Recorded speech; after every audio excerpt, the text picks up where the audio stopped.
and welcome. Tonight, the U.S. repatriates $52.88 million traced to former Petroleum Resources Minister Diezani Alison Madueke to Nigeria. INEC submits a 126 billion naira budget proposal, decries cost of conducting elections. 21 persons killed, others missing as bandits attack Katsina village. And Donald Trump sentenced to unconditional discharge for hush money conviction. In our business news tonight, economic think tank Financial Derivatives Company projects Nigeria's inflation to rise further to 35.2% in December. On sports, world number one, Yannick Sinner will have his hearing into allegations of doping at the Court of Arbitration for Sports on April 16 and 17. And from Abuja, the nation's capital, Court of Appeal in the city bars the Federal High Court in Kano from adjudicating over the Kano Emirates legal battle.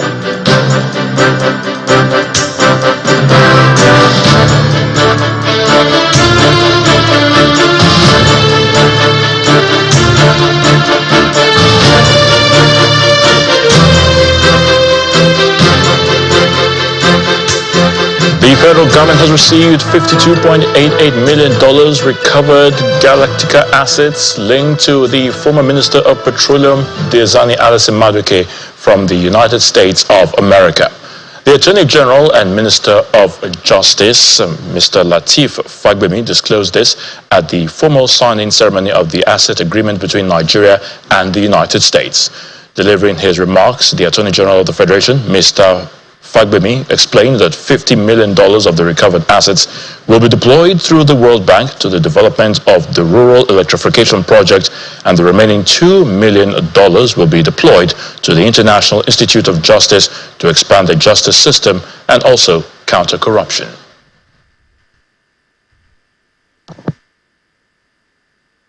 Today, the execution of the asset return agreement between the Federal Republic of Nigeria and the United States of America concretizes the repatriation of approximately $52.88 million arising from the forfeiture of the Galactica assets linked to the former Petroleum Resources Minister, Diezani Alison Madueke and her associates. This event is not only a testament to the unwavering commitment of our nations to fight corruption, but also signifies the commitment of the United States of America to facilitating restitution and supporting integrity and accountability in governance. The asset return agreement being executed today also ensures that the return assets are applied directly to developmental projects. As agreed, the $50 million of the repatriated funds will be utilized through the World Bank to partly fund the Rural Electrification Project to increase the reliability and availability of renewable energy in Nigeria.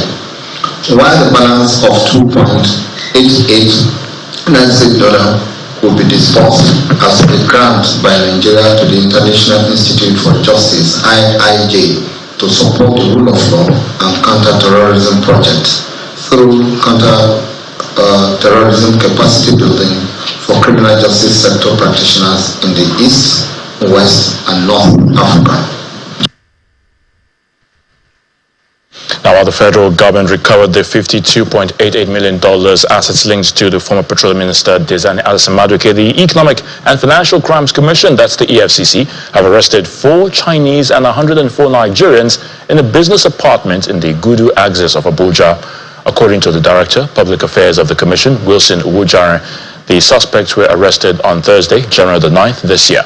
Other suspects, comprising 67 male, including 4 Chinese, and 38 female, were allegedly involved in a hotel review job scam targeting victims and hotels in Europe and other parts of the world. The Commission also advised Nigerians to be careful of fictitious job adverts. The suspects will be charged to court at the end of investigations.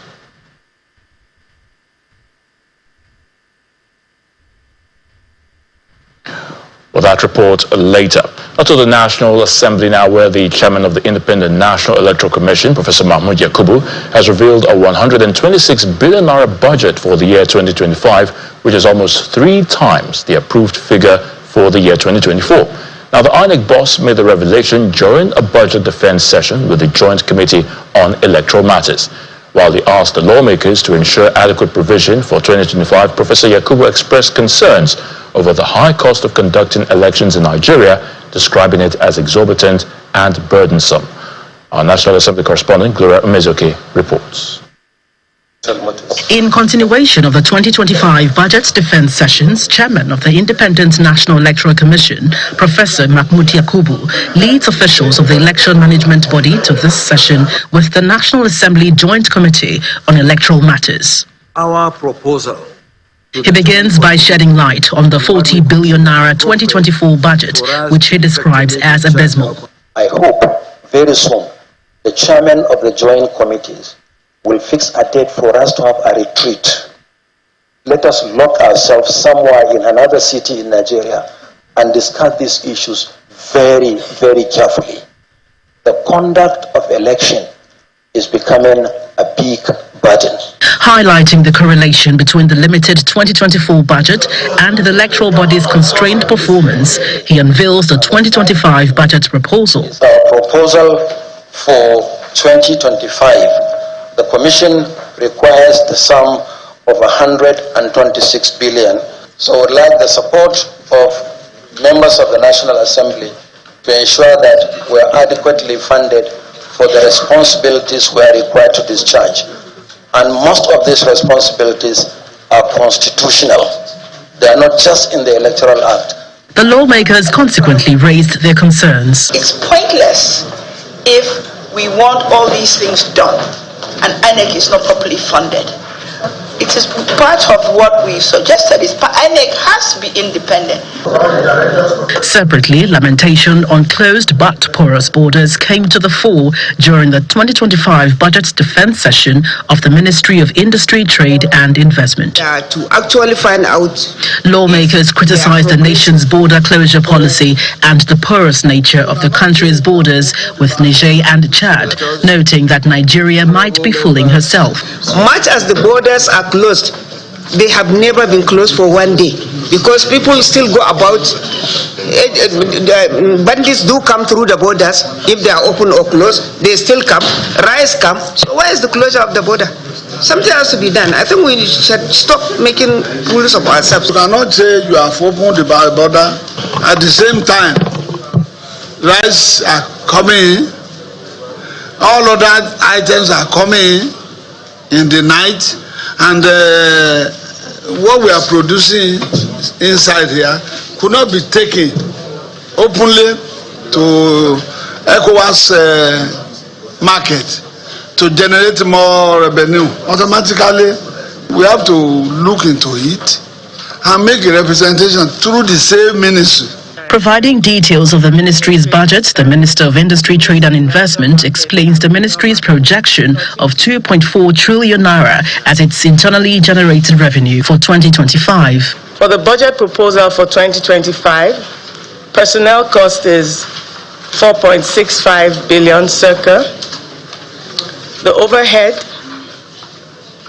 1,455,545,652. The ministry has been directed to correct some errors observed in the document submitted to the committee, particularly the sum of 59 million naira, which the ministry admitted was erroneously written as payment for a 50 million naira project. The ministry blamed it on typographical error. Gloria Umezoke, Channels Television News. Chairman of the National Gas Expansion Project, Professor Mohammed Ibrahim, has been speaking of how the program plans to crash the price of gas from 18,000 naira to 3,000 naira. Professor Ibrahim, who was speaking at a meeting with the Minister of Women Affairs, Mrs. Iman Suleiman Ibrahim, explains that the project will help guarantee affordability and accessibility for Nigerian women in rural areas.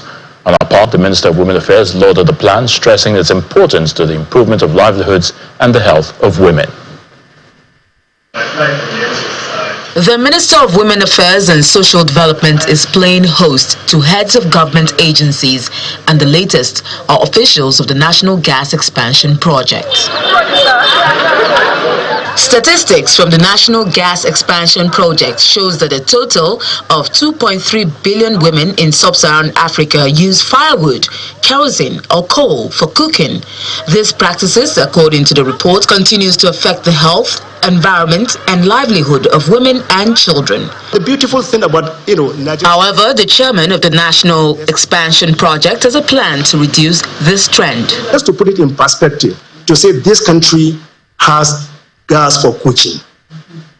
If we're able to implement, and I can assure you, the Honorable Minister is very, very determined, and she's committed to this, and she will make history. We will crash the price of cooking gas from 18,000. So our objective, the Honorable Minister of Women Affairs objective, is to crash it to 3,000. Exactly. Now imagine what that will do for the home front, which means the cost of energy will reduce. And the interesting thing with the same LPG is that you can use that same LPG for power generation.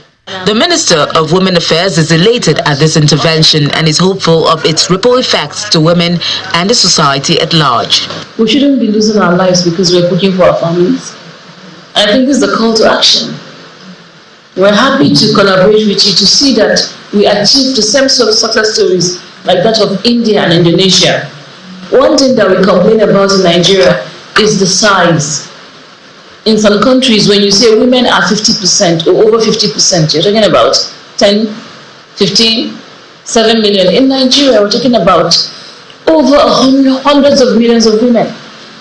And what the Indian story does for me is that we can still do it. I will now give Top officials from the National Council on Climate Change were also at the conference room of the ministry to discuss how this intervention can better the lot of women and children in the country. We are hugely impacted by the impact of climate change, and women are one of the vulnerable groups. And you cannot talk about addressing climate change in the country without understanding the role of women as women who are affected and also women who are solution providers. As much as we are being impacted by the impacts of climate change, we also have the solutions to this. These interventions are expected to improve the lives of women and children, especially in rural areas. Thank you. Thank you so much. In Oyo State, Governor Seyi Makinde has approved the appointment of Prince Abimbola Uwade as the new Alaafin of Oyo. Now, the announcement was made via a statement by the Commissioner for Information and Orientation, Dotun Oyelade. Now, the statement adds that Uwade was chosen after extensive consultations and traditional divinations conducted by the Oyo Kingmakers, the Oyo Mesi. On this part, the Commissioner for Local Government and Chieftaincy Affairs, Ademola Ojo, says the announcement ends the legal and social disputes that followed the passing of the former Alaafin, Oba Lamidi Adeyemi III, who died on April the 22nd, 2022. After the death of the previous Alaafin, Oba Lamidi Adeyemi III, the selection process for a successor sparked controversy, and Governor Seyi Makinde recently directed a fresh selection process. In part two, after the break, Senator John Azuta Mbata is elected as the President General of the Ohanaeze Ndigbo worldwide. Please stay with us. Welcome back. If you've just joined us, you're watching the news at 10 on Channels Television, broadcasting live from Lagos. A reminder of our top stories. The U.S. repatriates $52.88 million traced to former Petroleum Resources Minister Diezani Alison Madueke to Nigeria.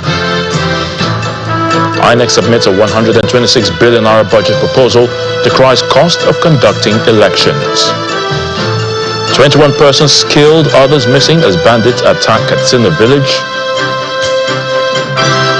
And Donald Trump sentenced to unconditional discharge for hush money conviction.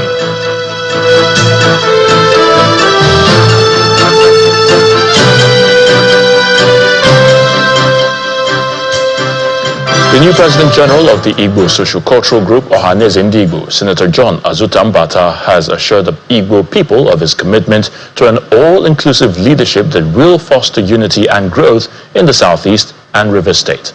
Senator Mbata, who is from the Igbo-speaking part of Rivers, spoke after his swearing-in at the old government lodge in Enugu State, where the Southeast governors and other key stakeholders in the region were present.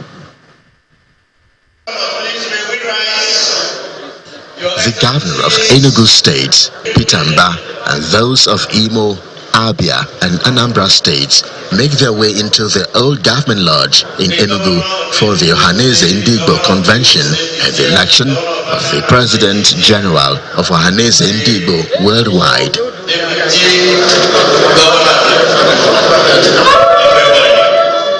They exchanged pleasantries with already seated guests, stakeholders, political stalwarts like former Senate President in the Southeast region, before traditionally breaking the collar to kickstart the event.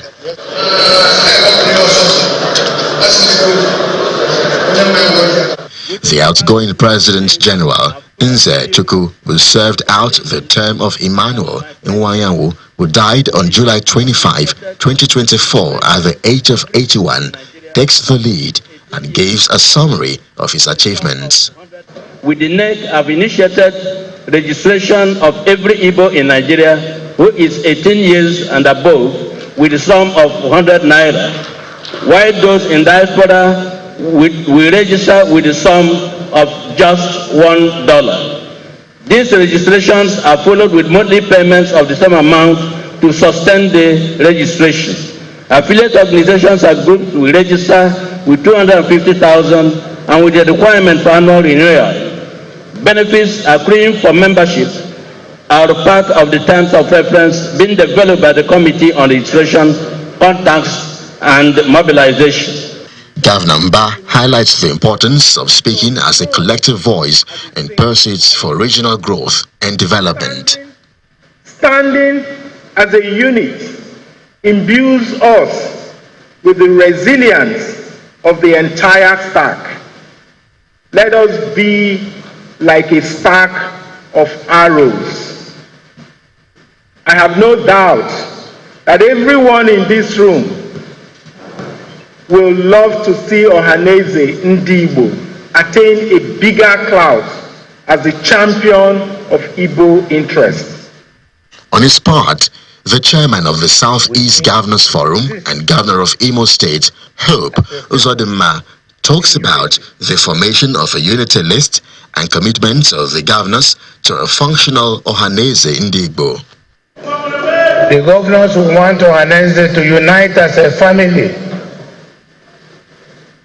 to look for homegrown solutions for our problems, because it is now very clear that if we don't solve our problems ourselves, nobody will solve our problems for us. We need to exist as a people in unity. The new President General assures the people of an inclusive leadership that will foster unity and development. I thank Ndigbo for reposing in me the responsibility of the office of the President General. I want to say that you will not be disappointed. I believe that under the guidance of our governors, our elders, we will do the needful and make you proud. The people are optimistic that, as promised, the commitments of the governors will birth a new and renewed Southeast region. Meanwhile, President Bola Tinubu has congratulated Senator John Azuta Mbata on his election as the President General of the Ohanaeze Ndigbo worldwide and wished the newly elected president success as he takes on the onerous yet noble and lofty task. Senator Azuta Mbata, a former senator, represented Rivers East in the Senate from 1999 to 2007 and was elected as president of the preeminent Pan-Igbo Sociocultural Group at its meeting in Enugu on Friday. In a statement from the presidency, President Bola Tinubu also congratulated the group on the successful leadership transition and encouraged the new leaders to uphold the principles of their predecessors. According to the statement, the president recognizes the critical role of the social cultural organizations in nation building, hence his commitment to promoting dialogue among ethnic nationalities. Over 1,000 households affected by the 2024 flooding in Bauchi State have received humanitarian assistance valued at $200,000 from ECOWAS. The aid is being distributed across 6 local government areas hardest hit by the disaster. The assessment from the Bauchi State Emergency Management Agency shows that more than 16 local government areas were impacted by the flooding last year, affecting over 30,000 households. Our correspondent, Hajira Aliyu, reports.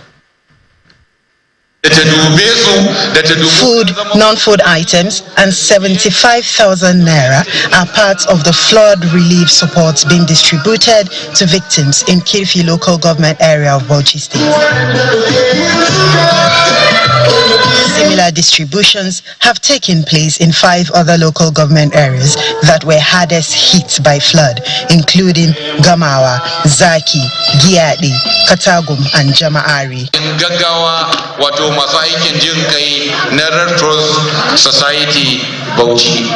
The $200,000 worth of aid is funded by the ECOWAS Flood Response Project in collaboration with the Nigerian Red Cross, the Ministry of Humanitarian Affairs and Poverty Reduction, the Ministry of Foreign Affairs and the Bauchi State Government. We know that when a disaster occurs, everybody is there, and after a few times they all go away. And that's why ECOWAS has come to accompany the state government to provide support to the communities. The state government reports that approximately 300,000 individuals were affected, with women and children being particularly vulnerable to various risks. 187 casualties were at some point in time reported, including 24 deaths. Though a comprehensive report had been submitted to the National Economic Council for consideration and support, urgent measures were indeed taken by the Bauchi State Government and other support agencies, including NEMA. Other partners shared messages of resilience and hope with the victims. This collaboration underscores the power of regional solidarity in addressing humanitarian challenges and demonstrates that collective action is the key to overcoming shared challenges. Let us remember that behind every statistic is a family, a mother struggling to provide food for her children, a father looking for ways to rebuild his farm. The state government enjoined the local government areas to organize sensitization programs and take up precautionary and preventive measures to prevent flooding. Hajara Aliyu, Channels Television News. So let's now head to the nation's capital, and Markwe Ogun Yusuf is standing by to give us the latest from our Abuja studios. Over to you, Markwe. Hello, Ayo. Well, we're starting off with this legal matter where the Court of Appeal in Abuja has ordered a fresh hearing in the legal battle over the disputed Kano Emirates stool. A 3-member panel led by Justice Mohammed Mustafa held that the judgment delivered by the lower court on July the 15th is a nullity, explaining that the right of the 15th Emir of Kano, Alhaji Ado Bayero, to fair hearing was breached.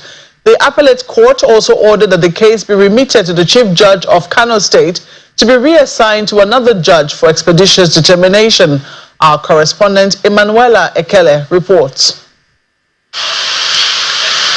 The courtroom of the Court of Appeal was quite scanty as the 3-man panel delivers its verdict on the Kano Emirates seat between the 15th Emir of Kano, Alhaji Ado Bayero, and the 14th Emir of Kano, Alhaji Sanusi Lamido. The justices, led by Justice Mohammed Mustafa, move straight into the substance of the case and gives a verdict. The appellate court held that Alhaji Bayero was denied fair hearing by the Federal High Court Kano because the court proceedings was conducted without him being served a hearing notice to enable him to present his case. Justice Mustafa held that all courts of law are bound to ensure justice for all parties by giving them equal opportunities, adding that the conduct of the proceedings against Alhaji Bayero amounted to a travesty of justice. The appellate court therefore upheld the appeal on the issue of fair hearing in favor of Alhaji Bayero.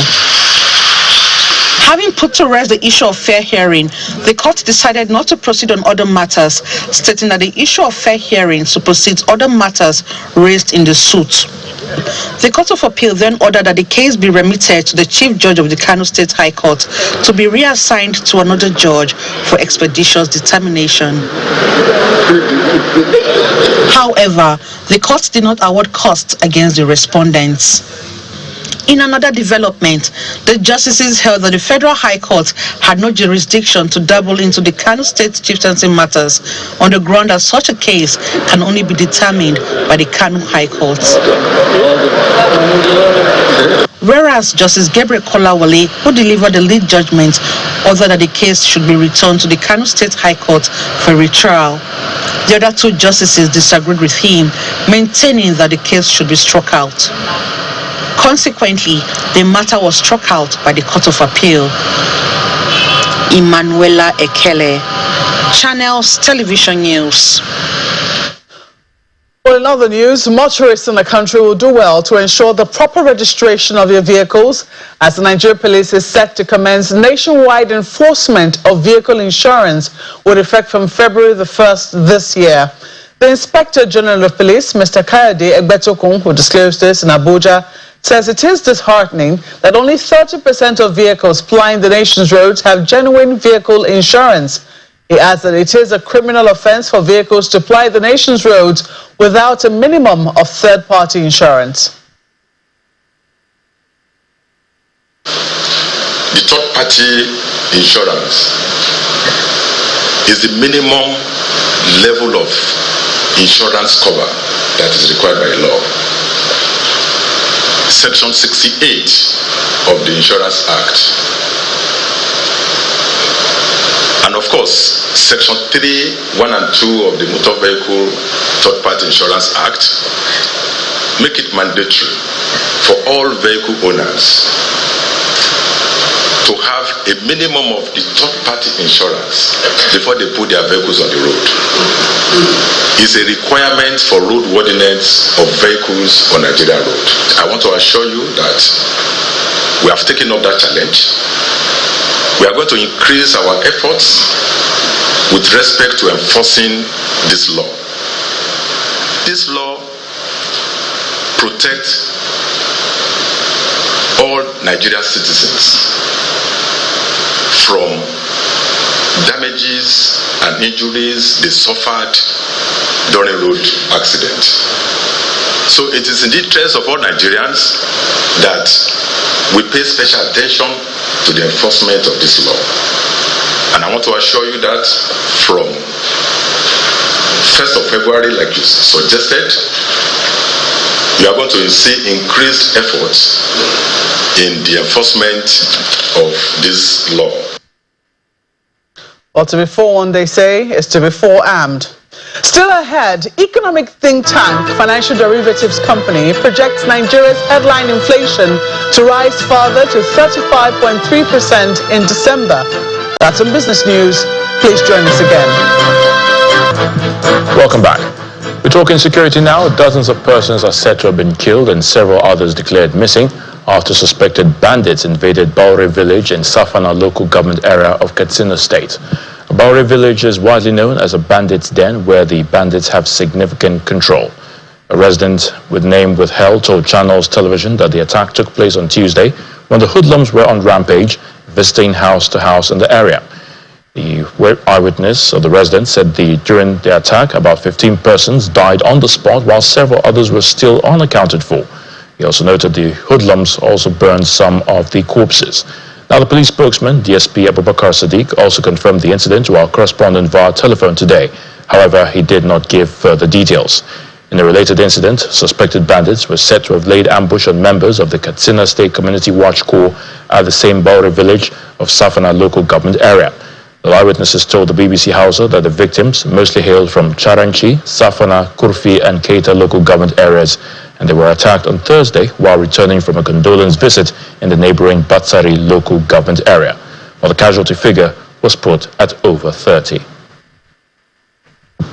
Still on security, the Inspector General of Police, Mr. Kade Egbetukun, has condemned the recent explosion attack at Ngazai Divisional Police Headquarters in Borno State on January the 9th this year at about 12:10 a.m., which led to the death of 2 police officers, Inspector Bartholomew Kalawa and Corporal Mustafa Huzaifat. A statement signed by the Force Public Relations Officer, Ulumiwa Adijabi, says the IGP has also ordered an immediate and thorough clampdown on the perpetrators. The statement adds that Mr. Egbetukun expressed deep condolences to the families of the dead officers, affirming that their sacrifice in the line of duty will not be forgotten, as their benefits and entitlements will be immediately paid to their families.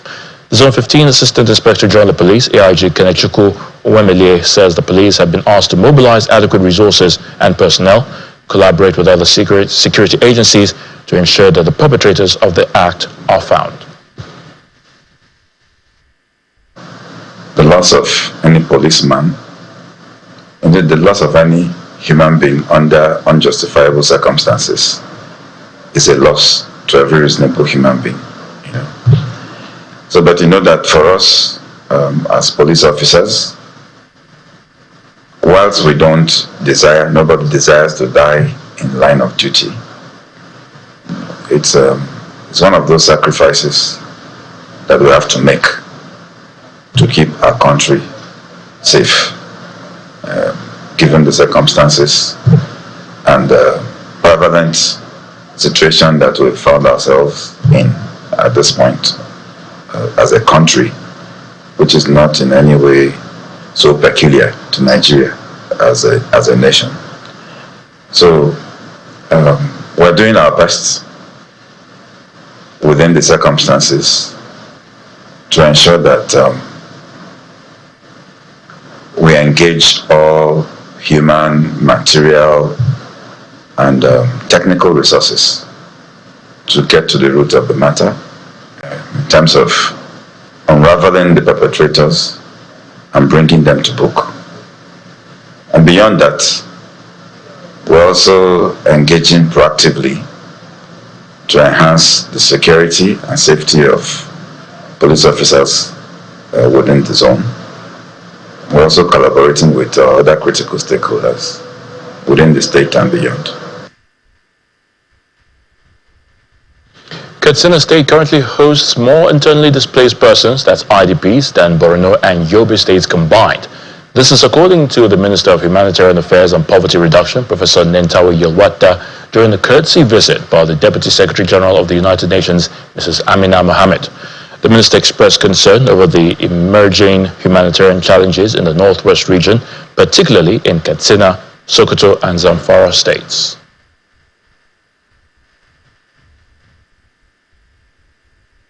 We are concerned also about the humanitarian activity, challenges that we have across the country, more especially in the northwest.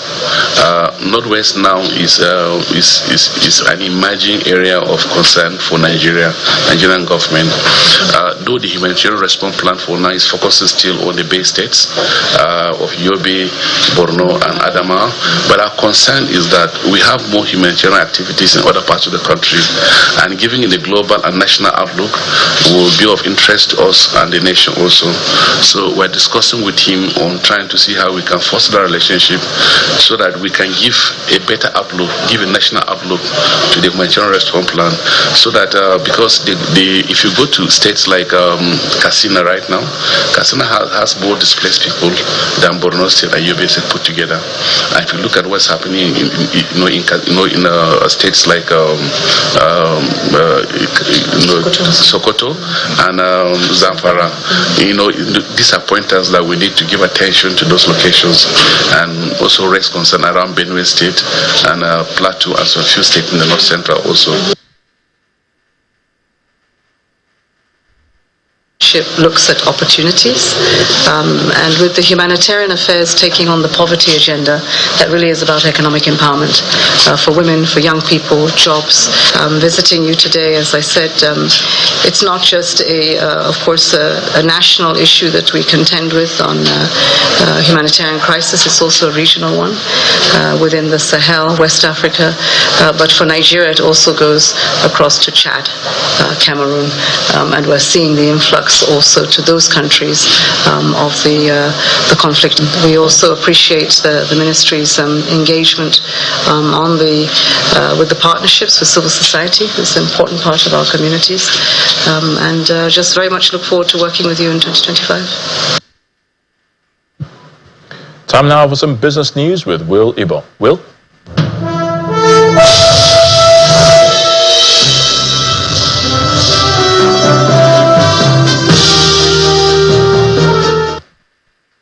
Thank you, Ayotunde. Now, financial derivatives company FDC projects Nigeria's inflation rate to rise to 35.3% in December from 34.6% in November, ahead of the official data released next week by the National Bureau of Statistics, NBS. This potential uptrend comes despite a 12.2% drop in petrol prices to 935 naira per litre and exchange rate stability at 1,665 naira to a dollar. Food inflation is expected to climb to 40.12%, highlighting persistent cost pressures even as global food prices fall, while core inflation is forecast to also rise to 29.25%. Meanwhile, the Central Bank of Nigeria's Monetary Policy Committee (MPC) has postponed its first meeting for the year, earlier scheduled for January the 27th and 28th to February. This follows the rebasing of Nigeria's economy by the National Bureau of Statistics and allows the central bank time to assess January's inflation figures. But despite the current inflationary pressures, the MPC is likely to maintain interest rates, which according to the FDC, signals that rates may have reached their peak. Now, still talking about inflation, the inclusion of food production, services and energy indexes in the monthly release is a positive move by the National Bureau of Statistics, and that's according to the Group Chief Executive Officer of Cowrie Asset Management Limited, Mr. Johnson Chukwu. Mr. Chukwu believes that rebasing to capture these new recognized sectors will improve Nigeria's status, especially if it's devoid of political influence. He was a guest on Business Morning today. The energy sector, because it was never treated as a separate item. Remember that almost everything that runs on earth runs on energy. Everything, not almost everything. Everything that is active runs on energy, be it animate or inanimate objects. If you look at the energy sector, starting from supply of liquid energy sources, fuel, diesel, base oil and all the rest, to electric energy, and you need to be able to make what size of energy are we generating as a country, which is what the statistical report will show. What energy we talk of? Okay, sometimes we say we are still on 3,000 megawatts or 4,000 megawatts, but then what is the level of energy that even households are generating from our personal computers, from what we call pass my neighbor, our personal generators, the office generators, the pass my neighbor generator, the industrial generators. By the time we sum up that, we look at what size of energy are we generating and what are the cost of those energy generations and what is the optimal energy need of the country. How do we make sure we're generating energy in the most efficient manner at the cheapest possible cost so that the economy become competitive? Now, away from inflation matters, the chairman of indigenous conglomerate Odua Investment Company, Mr. Bimbo Ashiru, has urged Nigerian investors and entrepreneurs to key into various economic opportunities in Liberia. He made this known at an event in Lagos, which focused on exploring various investment opportunities within the West African country, which allows both the domestic currency, that's the Liberian dollar, and the US dollar as legal tender. On his part, Liberia's presidential special envoy on tourism, Ambassador Christopher Onanuga, lists some key expectations from the country that will benefit investors in the long run. The purpose of this meeting is for us to be able to have Nigerians who are willing to invest there to be able to identify the areas, gray areas, and at the same time their concerns to know, because we've seen people establish industries in African countries and they lose all the things they have. So what we're trying to do is the primary objective of any investor is the protection of their investment, and that is what we are working on. In the next 10-15 years, in terms of what's going to happen in Liberia, as we've seen, the hotels are popping up, we see the beaches, the resorts are being established, we see the people are traveling back and forth for trainings, for the educational sector is booming, our health sector is taking shape. the only most important thing that we can look at is that the number of international tourists to Liberia has increased in the last 3-4 years, and it's increased greatly in terms of last year. We intend to capitalize on that and make sure that 10 years from now, going down the line, we can equal the number of citizens in Liberia to the number of tourists that will get to Liberia, which is 5-6 million. Now, from bilateral investments, we look at the domestic stock markets, which recorded a pullback in the last trading day of the week as investors sell off banking stocks. John Mekwa tells us more.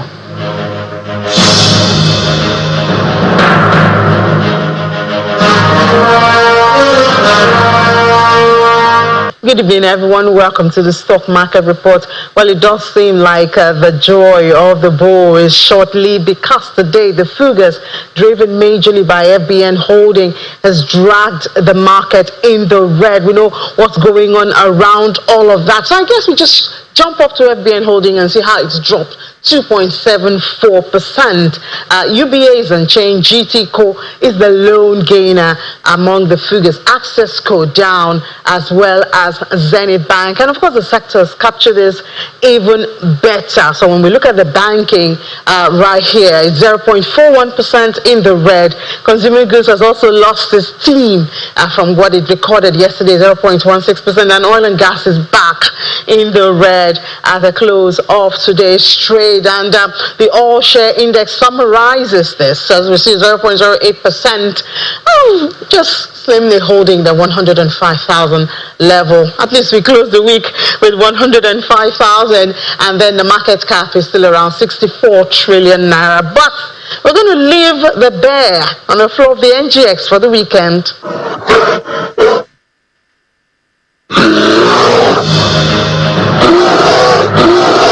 And that's a wrap on business. It's back to you, Ayotunde.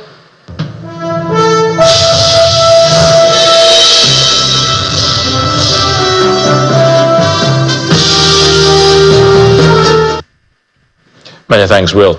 A judge has sentenced U.S. President-elect Donald Trump to an unconditional discharge in the hush money controversial case. Mr. Trump has been spared any penalty, including jail time or a fine, but will take office as the first U.S. president with a felony conviction. Here's Simon Pius with more in our international news and around the world in 5. Good evening and welcome to the channel's studios here in London with your international news around the world in 5. A curfew order has been put in place for the Palisades and Eaton fire areas covering all mandatory evacuation zones. Officers are patrolling evacuated areas in California to prevent looting or burglary. Across all fires, 153,000 residents are under evacuation orders, with approximately 57,000 structures still at risk. The wind forecasts and drought conditions mean a red flag warning indicating critical fire conditions is in place across Southern California. 5 fires are still burning and a man has been detained on suspicion of starting the latest. Satellite images show the scale of the disaster. Celebrities are not immune either. Here, Paris Hilton posting a video on social media showing what is left of her home.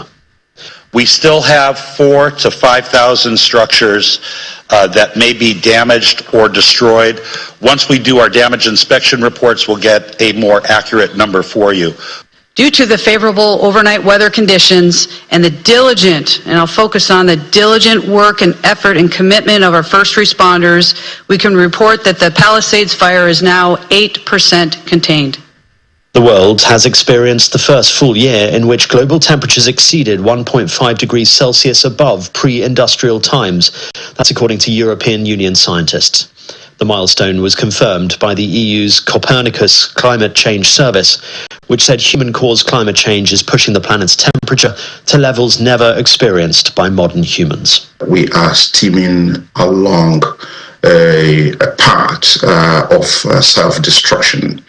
That despite all the efforts being made by a number of well-meaning countries and entities, that will remain way off the target of what is required to keep global warming to 1.5. US President-elect Donald Trump has been sentenced to unconditional discharge, meaning he is spared jail time and a fine. He appeared stony-faced, sitting alongside his lawyer via video link in a New York courtroom. The prosecution requested no prison, probation or fine as a sentence, exactly what the judge ruled. Last May, Donald Trump was convicted on 34 counts relating to hush money payments paid to the adult film star Stormy Daniels. I'm the first president and probably one of the first candidates in history that's under attack with a gag order, where I'm not allowed to speak about something. I respect the court's opinion. I think it was actually a very good opinion for us because you saw what they said. The US has announced an increased $25 million reward for information leading to the arrest of the Venezuelan President Nicolas Maduro on the day he was sworn in for a third sixth term in office. The inauguration ceremony was overshadowed by recrimination from the international community and Venezuelan opposition leaders. Rewards have also been offered for information leading to the arrest and/or conviction of the Interior Minister Diosdado Cabello. A reward of up to $15 million for the Defense Minister, Vladimir Padrino, has also been offered. Muhoozi Kainerugaba, the son of Uganda's President Yoweri Museveni, has announced that he has quit X, where he has been posting controversial messages. The 50-year-old army general has become increasingly involved in the political arena, in breach of military protocols, reigniting debates about his ambitions to succeed his father, who has been in power since 1986. He recently sparked anger with a tweet in which he threatened to behead the country's leading opposition figure, Bobi Wine. And a violin made by the renowned Italian craftsman Antonio Stradivari during his 18th century golden period is heading for auction next month with an estimate of up to a record $18 million. The New England Conservatory is offering the Joachim Mar Stradivarius, with proceeds going to student scholarships, fulfilling the wish of the musician and NEC graduate Sihon Ma, who donated the violin to the music school. The auction will take place on February the 7th in New York as part of its Masters Week of auctions. Stradivari's violins, which can sell for millions of dollars, are known for their exquisite craftsmanship. And that's your international news around the world in 5. Now back to the channel's studios in Lagos.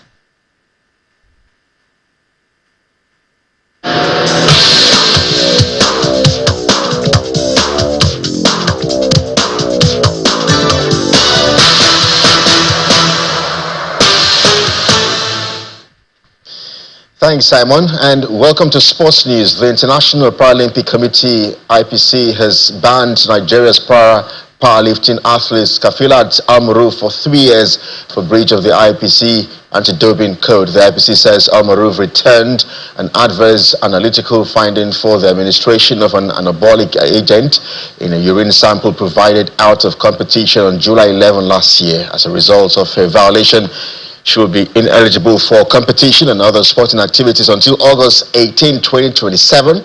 And all her results are also disqualified, including forfeiture of any medals, points, and prizes.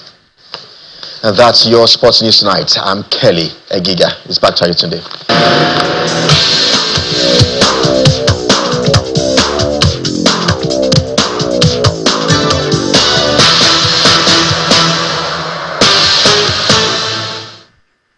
And the main news again. The U.S. has repatriated $52.88 million traced to former Petroleum Resources Minister Diezani Alison Madueke to Nigeria. And INEC has submitted a 126 billion naira budget proposal to the National Assembly. That's the news at 10 tonight. Thank you so much for watching. I'm Ayotunde Balogun from all of us here. Do have a good night.